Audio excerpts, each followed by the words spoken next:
Like I said, I'm Frank Messely. I'm a Belgian screenwriter and filmmaker. Well, I've always been. I'm a Belgian screenwriter and filmmaker, and I've been fascinated by Edgar Allan Poe ever since I was probably 8 years old. I saw something on a television my parents were watching, and I wasn't allowed to watch because this was too creepy and scary. So you just have to tell a kid not to watch something.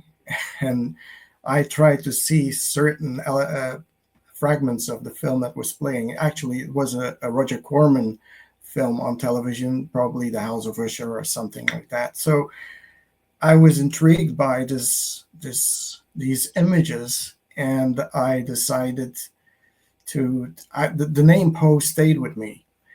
So I was probably 10 years or 9 years old then. And many years later, I was 15 or 16.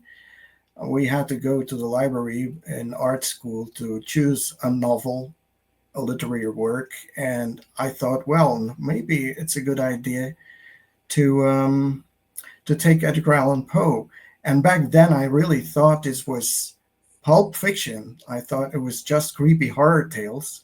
Little did I know that it was actually a literary classic, one of the most important names in American literature. So I took the book with me and I started reading.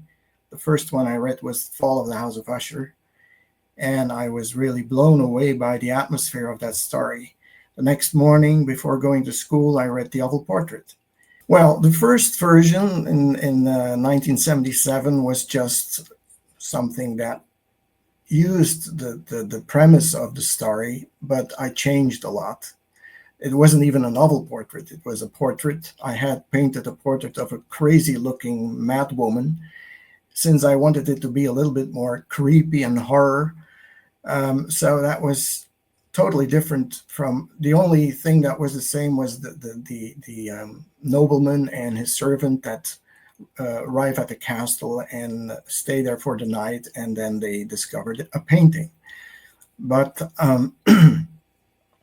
my film that I started in 2008 and that I finished in 2022, I wanted to stay more closer to the original story.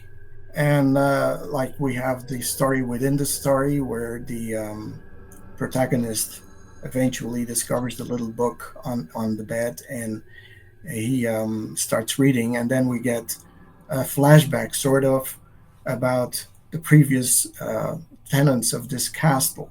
So I stayed pretty close to this, but I also changed certain elements to make it even more visual, and I consciously chose for a silent film because I think Poe's universe is in fact best um, conveyed by a film that uses a soundscape and also sound effects, but with as less dialogue as possible.